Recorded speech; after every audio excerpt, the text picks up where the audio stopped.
Spend about $5,000 a month on my beauty maintenance routine so no one can call me ugly. Girl, what? Have y'all noticed something? Slowly and very slyly, the peak of a beauty maintenance routine has become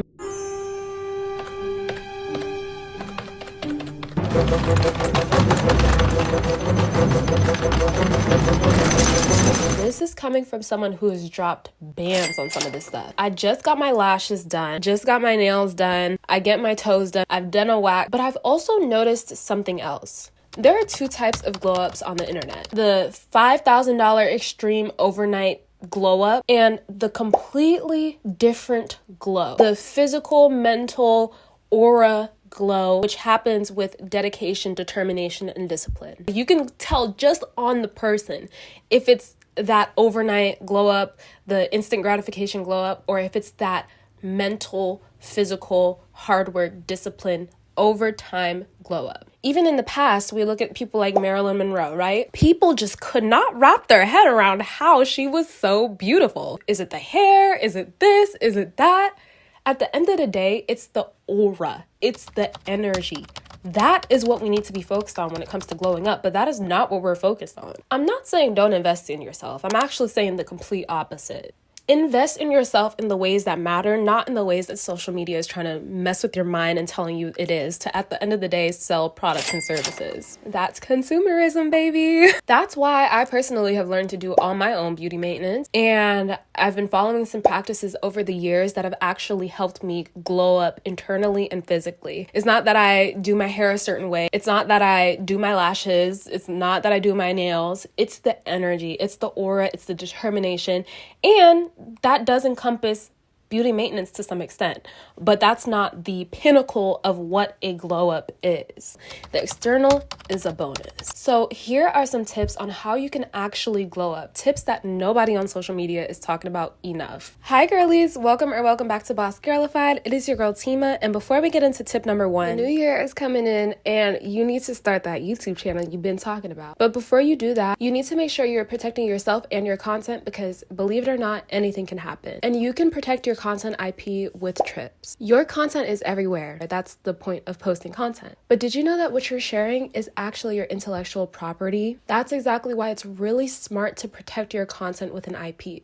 That's why I personally love Trips. It's the leading IP registry and protection service for content creators. And it helps literally any content creator of any size protect their content. And this protects your content from threats like AI generated content, unauthorized use, and content manipulation. Trips is integrated with both YouTube and TikTok, and Trips helps to basically eliminate any issues with monetization or loss in revenue that might arise from people having access to your intellectual property. They also offer an access to capital program, which actually gives you upfront cash in exchange for a small percentage of your future earnings. This way you stay in control both financially and creatively. Getting started is really easy. All you have to do is connect your social platforms, and with a few extra clicks, your IP is protected and you don't have to worry about some weird AI generated content floating around out there on the internet. Do not wait to protect your content. I wish I knew this sooner. Sign up for Trips today and keep creating with confidence.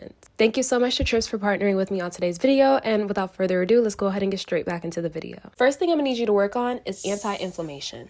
That means foods, drinks, habits, so on and so forth. The change in the structure of my face here is not weight loss, it's inflammation. Seriously, these pictures are like 2 weeks apart. Cut down certain foods, cut down certain drinks. I'm going to talk about the 5 main categories of inflammatory foods you need to avoid. Number 5, processed meats, salamis, hot dogs, and so on. Number 4, processed carbs. I'm talking about white bread and pastries, things that are bleached, really bad for you. And they can also mess up your gut bacteria and increase your glycemic index. Number 3, saturated fats. If it's fried, you got to cut it out. We're talking French fries, fast foods, and so on. Number 2, alcohol. Alcohol has actually been proven to increase your C-reactive protein. It's an inflammatory marker in the blood, which has actually been used to track inflammation. And number 1, sugar. Sugar and high fructose corn syrup will wreak havoc with your body and increase a whole range of inflammatory markers. This has been clinically proven. And replace them with certain drinks and certain foods and certain potions and things that are specifically catered to anti-inflammatory anti-inflammation. These are some of the anti-inflammatory diet tips that helped me go from this to this. A big one was cooking most of my meals at home from scratch. I didn't completely cut out gluten, but I opted for carbohydrates like sweet potato and brown rice. I ate more anti-inflammatory foods like omega-3s, which is found in fatty fish, spices like ginger and turmeric, healthy fats like olive oil, and foods rich in zinc like pumpkin seeds. I avoided processed foods and refined sugars and filled my plate with lots of whole, fresh foods and added foods that boost immune function and reduce inflammation like vitamin C, and made sure I was getting all my nutrients and greens in to support healthy gut bacteria. Ladies, please, I am telling you, before you get Botox at the age of 24, before you go and do filler at the age of 16 or 17 or whatever has become normalized, realize that a lot of beauty is what you eat. And I'm gonna just leave it at that. A lot of beauty is what you eat. If you are inflamed, you're gonna look a little puffy, cortisol face. I think honestly all of that just is tied to food, especially if you're someone who has allergies, asthma, eczema like I do. Work on eating non-inflammatory foods, because for me, my big thing that does like change my appearance, and when I notice I cut these food outs and start getting more into anti-inflammation, I end up looking more snatched. It's because I get really puffy in my sinuses because I have allergies. So I notice that when I'm working on anti-inflammation, I'm looking snatched and model-esque, even though I always do. Confidence is really key. Consistent fitness. And I'm not just talking about like going to the gym. And that's the thing about social media. I could just go on and on for days about the effects of social media on our brains with my little psychology degree brain over here.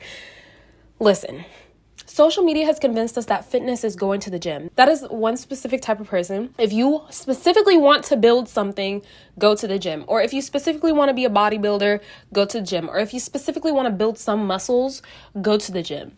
I personally go to the gym because I'm trying to build that dump truck, okay? That's the only reason why I go to the gym. If it wasn't for that, I would not be in the gym. I would not have a gym membership. But fitness is being active, going on hikes, walking, running, spending time outdoors, playing with your dog. Just being an active person will change the way you look without you even having to consciously be like, oh, I need to lose 50 pounds or whatever that is. You know what I mean? Like, I feel like when you focus on the habits instead of like trying to get that instant gratification of like, oh, I'm not seeing results, so I need to cut back 15 pounds by the end of the month type of thing. It should be more focused. You should direct that energy into just focusing on being a better person internally, being more active, doing more things. Stop rejecting the invites to go hiking. Stop declining to do certain activities, or stop taking the easy way out. Take the hard route that makes sense, that will get you good, desirable results. Girl, if you don't learn something, bitch, know how to do a little eyebrow and a little lash at the least of the something of the big, because now everybody going out, you asking somebody, can they put your fucking lashes on, bitch? YouTube is free. Get you a palette. Why the fuck do you always gotta book Beats by Bree? Hair, nails, makeup, whatever. Learn how to do some. If you want to be a beauty maintenance girl that's done up all the time, learn how to do your own beauty maintenance, okay? And I'm speaking from experience. I just got my lashes done, especially when it comes to lashes, bro. I just dropped like $140 on these lashes. And every single time I get my lashes done, I'm like, bruh, I could have done this myself. A lot of people talk people out of doing individuals, but lash clusters look just as good as these. Like, I'm so mad because the girlies were like, oh no, lash clusters aren't the same thing as lash extensions. Like, you could tell there's a different... No. I'm speaking from experience. I've been doing lash clusters faithfully for a year. I've had some of my favorite sets from lash clusters, and they've lasted for a week or 2 weeks. When I tell you guys, half of this eye was gone the other morning, I had to glue them back on myself, and I got them done 2 days ago. That's just one example. You're going to spend a lot of money trying to find a service provider. You're going to spend a lot of money wasted trying to find someone to do your lashes because everyone's like, no, you got to get them done professionally. Girl, if you don't get yourself some lash clusters and get the same results for like way cheaper, you can get one little lash kit and you have at least 3 lash sets from that one lash kit for like $12. It's the same damn thing. Nails are a little bit tricky, and same thing with hair, but you can trickle your way up. Start with like Gel X or something like that. Just start with I don't know, polygel, because that's what I started with, and I'm fairly decent at polygel now. Learn how to do a little something, even if it's as simple as a pedicure. A pedicure, I would say it's one of the relatively easier things to learn how to do on your own. Just get one of those little like foot massager, a foot pedicure kit. At the least and the most, get you a white gel polish or whatever color you like to do on your toes, a top coat and a base coat, and a UV gel light. At the least at the most. You've spent probably $25 on all of those things when you would have spent like $40 at the salon for a pedicure. Which one would you rather do? At least learn how to do something. I don't care how much money in the world I have. Like at this point too, I've been doing my own hair. That's the one that I'm like well versed in the best. Like that is the thing that I'm the best in. I will never get my hair done professionally because I've been doing it so long that doing it myself is basically professional. Not trying to toot my own horn, but I'm just saying. Learn how to do you a little one too, girl. And that really just comes from being determined and motivated and really spending the time, putting in the hours to learn how to do that. But once you learn how to do it, you won't regret it. And some people pick up really fast. If you're one of those people that learns really fast, especially girl, why are you paying anybody else to do any of your beauty maintenance? Like, I will never understand it. Focus on relaxation practices. A lot of y'all are baddies, but y'all are stressed, girl. Y'all are stressed. And your face and body holds tension. Again, before you get any type of cosmetic procedures done, before you're like, oh, I need to do this, I need to do that, try these couple of tips, because a lot of y'all are stressed. You're holding tension in your face. You're holding tension in your body. You walk with a hunch. You don't have good posture. You need to work on those things before you think about doing anything physical, because in reality, again, that goes to show that that's the energy. That's the energy. That's your aura. You know how some people just have like a light energy about them? It's because they work on themselves. It's because they are not stressed constantly. They're not like pressed about some boy. They're not going through some stuff like that. And you can always tell when someone is stressed and going through it. And it's the same thing with the opposite. You can always tell when someone is blissful, okay, and doing well for themselves. And a couple of ways you can work on de-stressing is yoga, face massages, you time, which is something I mention all of the time, but it is so important. Have an hour or two out of the day, 1 or 2 days out of the week where it's about you, whatever you want to do, without the pressure of like, oh, but I need to do this, oh, but I need to do that. No, that defeats the purpose of you time. Set aside time for yourself, reconnect with yourself, and tell yourself that you're worth it. We set an alarm. We get ready for the day to go to work and invest 8 hours for somebody else, but we can't invest 1 hour out of the day for ourselves. And that don't make too much sense, do it? That don't make too much sense at all, actually. Doing a foot soak, listening to high frequency music, just watching a movie when you want to watch a movie. Things like that. Really focus on de-stressing. Also, cut that toxic man off. Cut that toxic friend off. You know that friend that you always hang out with that always puts you down, that always is talking negative? Do you really think having someone like that around you will make you look like a baddie? Come on now. Cut them people off. Stop letting the fear of not having friends allow you to surround yourself with people who literally are bad for your mental health and therefore your physical health and your beauty, and are literally sucking the beauty and joy out of you. Cut those people off. Work on yourself to where you're stoic in most situations. In whatever situations you can let go of that don't serve you well. Have a beauty maintenance fund. Either you get your beauty maintenance done or you put that money into the savings that you would have spent. So for example, right? I have already purchased everything that I need to purchase to do basically all of my beauty maintenance. I just got to restock on like lashes and like lash glue and maybe even like a brow lamination and brow tint. Honestly, henna for the brows, okay? Henna for the brows.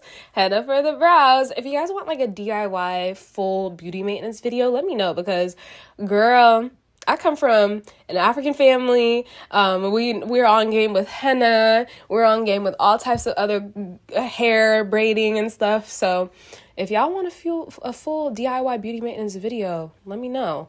But I have basically everything. I have like a little foot massager, foot soak thing, pedicure stuff, a UV light, stuff like that. But if I were starting from scratch, if I were to like be like, okay, well, I'm going to be determined to learn how to do a pedicure, I would have a fund of $40.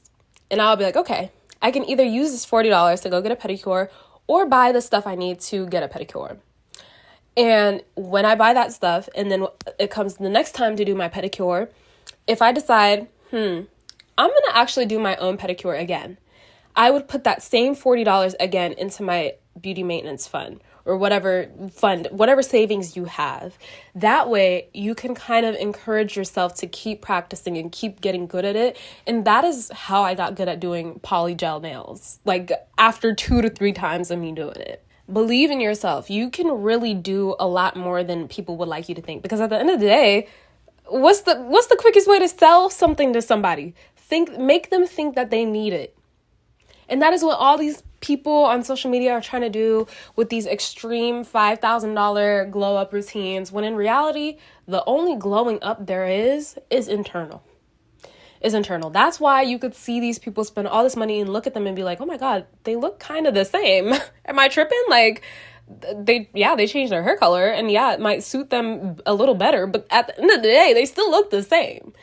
And you could see someone who was down and out, down and bad, and completely transformed themselves, their whole energy, their whole aura, their whole being.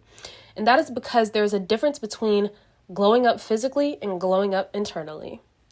Anyways, girlies, I do hope this video helped some of you girlies out there, because at the end of the day, glowing up is about what's inside. It's not about the physical. Anyways, girlies, I love you guys so much, and I will see you on another video soon. Bye, guys.